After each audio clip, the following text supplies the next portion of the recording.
তিন নম্বর প্রশ্ন করেছেন, আসসালামু আলাইকুম। ওয়ালাইকুম আসসালাম রহমতুল্লাহ। শেখ, কবর এক স্থান থেকে অন্য স্থানে সরানো যাবে কি? কবর কেন সরাবেন এটা দেখার বিষয়।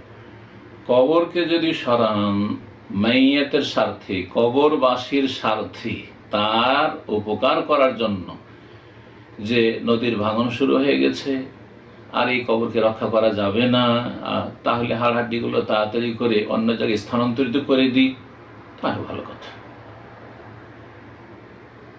কিন্তু কোনো মানুষের স্বার্থে এই জায়গার অনেক দাম হয়ে গেছে, সুতরাং এখানে বিল্ডিং উঠাবো, এখানে আমি আমার উঠান তৈরি করব, এখানে এই করব সেই করব, এটা দিয়ে রাস্তাঘাট করব, কবর স্থানান্তরিত করা জায়েজ নয় মুসলিমের। কারণ মুসলিম জীবিত মৃত উভয় অবস্থায় সম্মানিত, আর মৃত ব্যক্তির সম্মান রক্ষা করার একটি গুরুত্বপূর্ণ দিক হচ্ছে যেখানে কবর দেবেন সেই কবরকে রক্ষা করবেন অবমাননা থেকে, এবং রক্ষা করবেন তাকে নিয়ে খেলতামাশা করা থেকে, নিজের খেয়াল খুশি এখান থেকে সেখানে, এখান থেকে ওখানে সরাবেন, এইরকমটা করবেন না, জায়েজ নয়।